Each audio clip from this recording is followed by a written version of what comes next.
Okay, so this is the part 2 of our interview series where I have already made a part 1 on how to make your resume. In this video, we are going to talk about what are the resume mistakes that you need to avoid if your resume is not getting shortlisted. In the second part, we are going to talk about some tips and tricks that you need to follow to make your resume more effective. And in the third part, we are going to talk about the free tools and resources that you can use to make your ATS friendly resume if you don't know how to make your resume, or what are the templates that you should use to make your resume ATS friendly. So without any delay, let's get started. Okay, so in the first part, we are going to talk about the top common mistakes that people used to make while making their resume, and these mistakes actually stop your resume for getting shortlisted. So the first mistake that people used to make is using the same resume for each and every job, which is not right. जैसे कि और लोगों ने भी बोला है कि अगर आपको हंड्रेड्स ऑफ जॉब पे अप्लाई करते हो और आप सारी जगह पे सेम रिज्यूमे यूज़ करोगे तो आपकी शॉर्टलिस्टिंग के चांसेस कम हो सकते हैं. तो इसके लिए obviously that is not possible कि आप 100 जॉब्स के लिए 100 रिज्यूमे बनाओ. So in this case, what you can do is you can actually create at least 3 to 4 resumes using different keywords, using some different skill sets, using some different softwares or tools, and you can name them as DA1, DA2 or DA3. And when you apply for the jobs, you check their job description, you actually read their keywords, then according to that keywords you have to use your resume कि okay, for this resume or for this job description I am going to use DA1 resume or DA2 resume. So this is how you have to do it. अब आपको इसमें ज़्यादा मेहनत नहीं करनी होती है. आपको सिंपली करना क्या होता है, आपको सिर्फ 2 चीज़ें चेंज करनी होती है according to every job description, जो कि मैंने पहले भी बताया था कि आपको जॉब डिस्क्रिप्शन के बेसिस पे अपना रिज्यूमे कैसे बनाया है पिछली वीडियो में, तो वो आप जाके देख लेना. तो इस वीडियो में अगर हम बात करें कि अगर आपको रिज्यूमे चेंज करना है अपना अलग अलग जॉब डिस्क्रिप्शन के हिसाब से, तो आपको सिर्फ 2 चीज़ें चेंज करनी होती है. आप ChatGPT को यूज़ करके उसको चेंज कर सकते हो, बट आपको क्या चेंज करना है, सिर्फ 2 सेक्शंस चेंज करने होते हैं. पहला जो होता है वो आपका होता है समरी सेक्शन, और दूसरा जो होता है वो होता है आपका टेक्निकल सेक्शन. और टेक्निकल सेक्शंस में ऑब्वियसली जो कीवर्ड्स आपने चेंज किए हैं उन्हीं कीवर्ड्स को अपने प्रोजेक्ट में भी यूज़ किया है, तो प्रोजेक्ट में भी उन कीवर्ड्स को चेंज करना होता है. बस समरी सेक्शन अपना आप भी चेंज करो, that is not required, but main जो होता है वो होता है टेक्निकल स्किल्स वाला सेक्शन जिसमें आपने कीवर्ड्स और सॉफ्टवेयर्स चेंज किए हैं, और दूसरा सेक्शन होता है प्रोजेक्ट वाला सेक्शन जिसमें आपने अगेन वही टेक्निकल कीवर्ड्स यूज़ किए होते हैं शो करने के लिए कि आपको एक्चुअल में प्रैक्टिकल नॉलेज है. ठीक है, तो ये 2 सेक्शंस अगर आपने चेंज कर लिए तो आपका रिज्यूमे जॉब डिस्क्रिप्शन के अकॉर्डिंगली चेंज हो जाता है, और फिर आप जब अप्लाई करोगे तो शॉर्ट लिस्टिंग के चांसेस ज़्यादा होते हैं. Okay, the second mistake that people used to make is not showing the proof of work. So what people used to do कि let's say कि there is someone who has made their resume for data analyst position, and what they have done कि they have included some of their previous experience but that is not related to their data analyst position. Let's say they are from non-tech background, they are in the teaching background, and they have included their experience of teaching background which is not relevant to data analyst. So in that case what you have to do कि आपको उस experience को आपको या तो हटा देना है, या फिर तो आपको उस एक्सपीरियंस को कुछ इस तरीके से दिखाना है कि वो डेटा एनालिस्ट के सेक्टर से अलाइन करे, तब जाके आपके शॉर्ट लिस्टिंग होने के चांसेस है. अदरवाइज HR जब आपका रिज्यूमे देखेगा तो वो देखेगा कि आपको प्रीवियस कोई एक्सपीरियंस है नहीं, और प्रीवियस जो भी एक्सपीरियंस है वहाँ पे आप किसी और चीज़ पे काम कर रहे थे, किसी और डोमेन पे काम कर रहे थे, तो वो आपका रिज्यूमे सीधे सीधे हटा देगा. तो इस वजह से अगर जो भी आपने प्रीवियस एक्सपीरियंस अपना लगाया है उसको आप चेंज करो, उसको डेटा एनालिस्ट से या जिस भी पोजीशन के लिए आप अप्लाई कर रहे हो उससे अलाइन करने की कोशिश करो. Only then it's going to work. तो विदाउट क्या कहते हैं ऐसा कोई एक्सपीरियंस लगाना जिसका उस पर्टिकुलर टेक डोमेन से कोई मतलब नहीं है, तो फिर उसको आप मत लिखो. जैसे कि अगर आपने कोई इंटर्नशिप की है जो कि वेब डेवलपमेंट की, और आपको अप्लाई कर रहे हो आप डेटा एनालिस्ट की पोजीशन के लिए, तो फिर उसको मत आप दिखाओ, क्योंकि रिक्रूटर को इस बात से कोई फर्क नहीं पड़ता कि आपको वेब डेवलपमेंट में कौन कौन सी लैंग्वेजेस आती है. रिक्रूटर को इस बात से फ़र्क पड़ता है कि आपको डेटा एनालिसिस करना आता है या नहीं आता है. ठीक है. Okay, so the third mistake that people used to make is they used to create so many typing errors, which is again not good for ATS score. Second is what they do, they use different kind of colors in their resume, which is not right. If you are making your resume needs to be very simple, very clean, and you don't need to use different colors like red, yellow. It will make your resume looks bad. Or you can simply do is you can simply use Microsoft Office template to make your resume a very simple, a very friendly resume, and you have to avoid what making spelling mistakes. Again what you have to avoid, you have to give some gap. बहुत ज़्यादा छोटा छोटा या बहुत ज़्यादा complex resume अगर आप बनाओगे तो वो रीडेबिलिटी के लिए अच्छा नहीं होता है, तो ऐसे में हो सकता है कि एचआर आपका रिज्यूमे जो है वो इग्नोर कर दें। और आपको अपने रिज्यूमे में फ़ोटोज़ वगैरह नहीं लगानी है। एचआर को इस बात से इतना फ़र्क नहीं पड़ता कि आप दिखने में कैसे हो, उन्हें आपकी स्किल से फ़र्क पड़ता है और उसी के बेसिस पे वो आपको शॉर्टलिस्ट करती है, ना कि आपके चेहरे के बेसिस पे। तो आप कोशिश करो कि आप अपना फ़ोटो या पिक्चर जो भी है उसको अवॉइड करो। हाँ, फ्रेशर हो तो आप लगा सकते हो, बट अगर आप एक्सपीरियंस पर्सन हो और आपको ऑलरेडी काफ़ी चीज़ें दिखानी है अपने रिज्यूमे में, तो आप कोशिश करो कि फेस वगैरह या फिर फ़ोटोज़ वगैरह रिमूव करने की, क्योंकि वो ATS फ्रेंडली रिज्यूमे फिर नहीं बनाता है।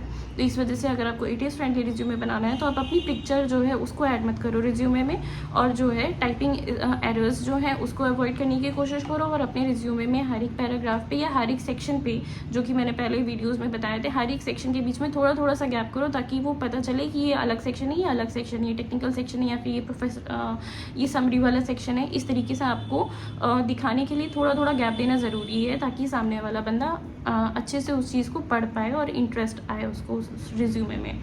The fourth mistake that people used to make is they show their skill sets like technical skill sets or soft skill set without showing any kind of proof.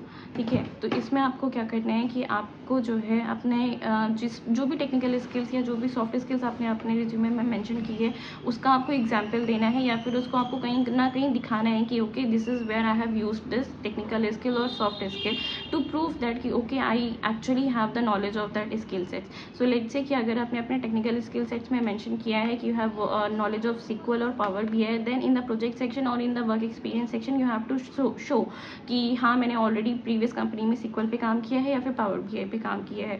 और ऐसे ही soft skills का, soft skills में अगर आपने लिखा है कि team work है आपको या फिर आपको टीम लीडरशिप आती है, तो आपको ये चीज़ दिखानी है कि पुरानी कंपनी में आपने टीम लीडरशिप को कैसे एक्चुअली में अप्लाई किया है, या फिर आपने पिछली कंपनी में कितनी टीम्स के साथ काम किया है, तो आपको टीम कोलैबोरेशन या टीम लीडरशिप या ये सारी चीज़ें आती हैं। ठीक है, so the fifth mistake that people used to make in their resume is including the work experience that is not relevant to that position. So let's say if you are applying for a data analyst position and previously you were working in a call center or a BPO, so there you are working as a customer representative or a calling agent, whatever it calls. ठीक है, और अगर आप उसका experience अपने resume में लगाते हो तो obviously it's going to create a bad impression, क्योंकि ऐसे में फिर HR का टाइम वेस्ट होता है और HR फ्रस्ट्रेट होकर आपका रिज्यूमे हो सकता है कि ना सेलेक्ट करे, क्योंकि आपका जो भी वर्क एक्सपीरियंस है उसको वो सबसे पहले पढ़ेगी, और जब देखेगी कि आपका वर्क एक्सपीरियंस उस पर्टिकुलर पोजीशन से अलाइन ही नहीं करता है तो फिर वो आपका रिज्यूमे हटा देगी बिना कुछ और देखे, बिना आपके टेक्निकल स्किल सेट्स को पढ़ के या फिर बिना आपकी प्रोजेक्ट्स को देखे हुए। तो बेहतर है कि ऐसे में आप अपना वर्क एक्सपीरियंस मेंशन ही मत करो, आप नॉर्मल दिखाओ कि आप फ्रेशर्स हो और आप अपने सिर्फ और सिर्फ प्रोजेक्ट्स मेंशन करो, क्योंकि that is necessary.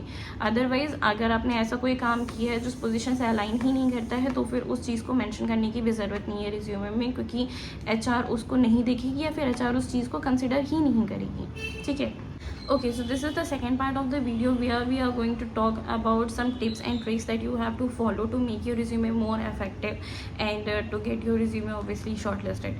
So the first thing that you have to follow is you have to mirror different softwares, the technical language that you have learned in different sections. So let's say if you have learned Python programming language, SQL and Power BI, so Python you are going to mention in the technical section, you are going to mention SQL in the database section, and again you have to show Power BI or Tableau in the visualization sector. So you have to mention these three technical languages that you have known, softwares that you have used in your previous company or previous organization, and third thing, the database that you have worked like SQL or Oracle or whatever it is, and the third thing that you can mention is visualization tool, or you can say others, and in other section you can mention whatever things that you know that is not related to maybe DA or that is not very important, but you can mention it in the other section. Okay, the second tip that you have to follow is you have to use the numbers. Let's say you have mentioned your project work or you have mentioned your project, so there you have to actually use the numbers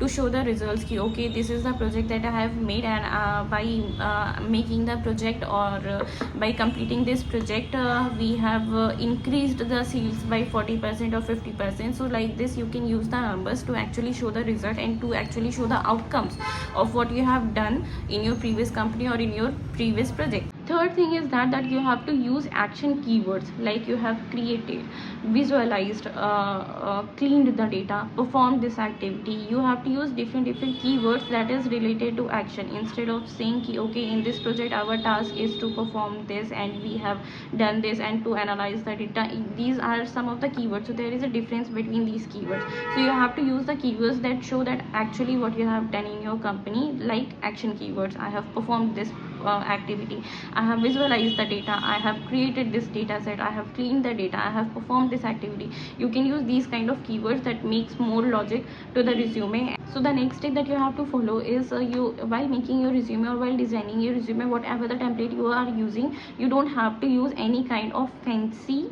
fonts. So let's say ki, you are making your resume, you can simply use Times New Roman font while for writing all the things in your resume, instead of using any cursive writing font or any other type of fonts. Okay, you can simple use Times New Roman or any other font that looks actually very simple and classy. You don't have to use bold keywords, or you don't have to use any kind of handwriting languages or something. Okay, okay, the final tip is you have to make only one page resume if you have less than 3 years of experience in the IT sector, not in any other sector, but in the IT sector. If you have less than 3 years of experience, then in that case you have to use only one page resume. You should not make more than one page of resume. Okay, the last section or the third section is all about the resume templates or the free websites that you can use to make your resume. So the first one comes with Canva. Everyone knows about Canva. Canva में आपको बहुत से free resume templates आपको मिल जाएंगे, जिसको आप use करके अपना resume डिज़ाइन कर सकते हो अगर आपको आइडिया नहीं है.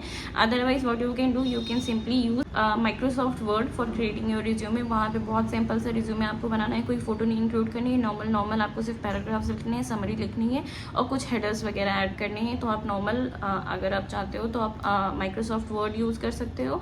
Otherwise you can use Canva as well if you wanted to make your resume look more good और एस्थेटिक और वट एवर. ठीक है, so these are the two tools that you can use to actually make your resume template. Second platform is Novo resume. तो Novo resume में आपको already ATS friendly resume के जो templates होते हैं वो मिल जाएंगे, और वो फ्री, उसमें फ्री टेम्पलेट्स भी होते हैं और पेड टेम्पलेट्स भी होते हैं. तो आप ऑब्वियसली आराम से आप वहाँ पे फ्री टेम्पलेट्स को भी डाउनलोड कर सकते हो, प्लस आप वहाँ पे बहुत ही ईजी तरीके से अपने रिज्यूमे टेम्पलेट्स को कस्टमाइज़ कर सकते हो, और उसके बाद फिर कस्टमाइज़ करने के बाद आप आराम से उसको डाउनलोड कर सकते हो. So this is also a good platform that you can try. Third one is jobscan.co. Now this is some platform that I have already used. jobscan.co पे आपको करना क्या होता है कि आपने जो भी अपना रिज्यूमे बनाया है, आपको अपना वो रिज्यूमे वहाँ पे डालना होता है इन अ PDF फाइल और जिस भी डॉक्यूमेंट फाइल में है वो. उसके बाद फिर आपने जिस भी जॉब डिस्क्रिप्शन के लिए आप अप्लाई कर रहे हो उसका जॉब डिस्क्रिप्शन आप कॉपी पेस्ट करके उस प्लेटफॉर्म पे डालो और अपना रिज्यूमे डालो. तो वो प्लेटफॉर्म जो होता है वो आपको बताता है उसका जो भी मैचिंग परसेंटेज है कि ओके अगर आपका रिज्यूमे इस जॉब डिस्क्रिप्शन के हिसाब से 40% मैच कर रहा है या 50% मैच कर रहा है, तो वो उस चीज़ को बताता है. कौन कौन सी कीवर्ड्स आपके रिज्यूमे में इंक्लूडेड नहीं है जो कि जॉब डिस्क्रिप्शन में मेंशन है और आपने अपने रिज्यूमे में नहीं इंक्लूड की है, वो सारी कीवर्ड्स को भी बताता है, जिसकी वजह से आप आसानी से उन कीवर्ड्स को अपने रिज्यूमे में ऐड कर सकते हो. तो अगर आपने ये प्लेटफॉर्म नहीं ट्राई किया है तो आप एक बार ट्राई कर सकते हो कोई भी जॉब डिस्क्रिप्शन देख के, और वो आपको कीवर्ड्स वगैरह बता देगा कि आपका रिज्यूमे उसके बेसिस पे कितने अच्छे से मैच कर रहा है और कितने अच्छे से मैच नहीं कर रहा है. तो ऑब्वियसली रिज्यूमे देखते टाइम जो HRs होते हैं वो भी यही देखते हैं कि आपने क्या क्या कीवर्ड्स मेंशन किए हैं और जॉब डिस्क्रिप्शन के अकॉर्डिंग आपका रिज्यूमे कितना मैच कर रहा है और कितना मैच नहीं कर रहा है. तो उसके बेसिस पे भी आप अपने रिज्यूमे को कस्टमाइज़ कर सकते हो according to that particular job description, और you can change some keywords only. Okay, so that's it for this video. I hope आपको वीडियो पसंद आया हो और आपको इससे कुछ ना कुछ इन्फॉर्मेशन मिली हो, और आपको ये वीडियो अच्छा लगा कि नहीं लगा, let me know in the comment section. Also if you have any queries, let me know in the comment section, and do subscribe to my channel and follow me for more tech updates. Thank you so much.